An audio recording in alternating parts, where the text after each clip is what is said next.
Hi there, are you somebody who finds that you have a difficult time anytime you have to sit? Well, if so, friend, then this video is for you. Hi there, my name is Morgan Risden, and I'm the creator of Center Studio, where I teach people skills to feel more comfortable more often.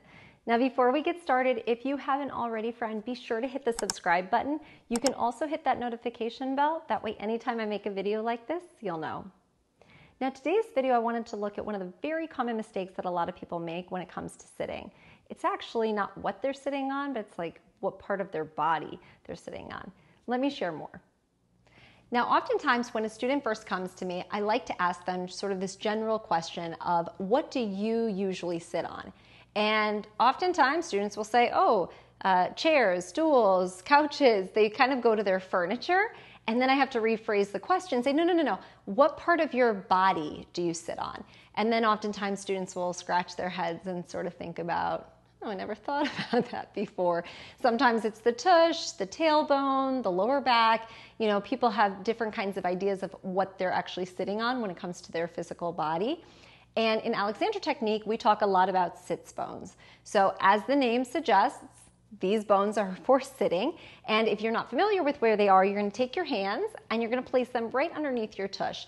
You're going to take them sort of closer to your midline, and you're kind of going to have to dig in there, especially if you're somebody who has a little bit more muscle and fat tissue. You might have to dig a little bit deeper, but make sure you find those bones, and then you can pull your hands out from either side. Sometimes you might even feel a widening at your pelvic floor when you do this, and sort of like, oh, there's more space. Yeah, because again, muscles surround this part of our body here at the pelvic floor, and so things can get tight just like shoulders and neck can get tight. So we want to have a lot of space here at the bottom of our sits bones, and from there, you're going to think about staying nice and tall. So you'll see I prefer always to sit on the edge of my chairs, just because then my legs are nice and free. I feel like it's less confusing for my legs when I'm sitting here on the edge. Almost like if I kept going, my sits bones would kind of just come right off. But you may be somebody who says, Morgan, that's not possible. My back starts to hurt. I need a little bit more support.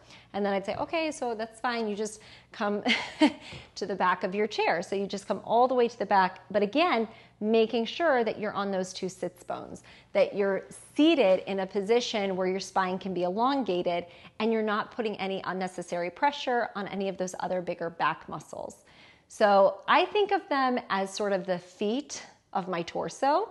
So if when I'm standing, I'm on the floor with my feet, here when I'm seated, my sits bones become the feet of my torso in a chair.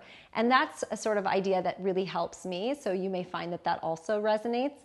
But either way, just check in occasionally. When you're seated, stick those hands underneath, and then make sure that you're sitting on those sits bones and you haven't fallen back or either forward into a place where you're not getting the proper support. Hopefully you found today's video helpful, and you'll start to question, where have I been sitting all these years? Make sure that every time you're in a chair, you're in a stool, you're sitting down for an extended period of time, that you are properly supporting your entire spine. All right, if you haven't already, friend, be sure to hit the subscribe button. You can also like and share. Until next time, take care. Ciao.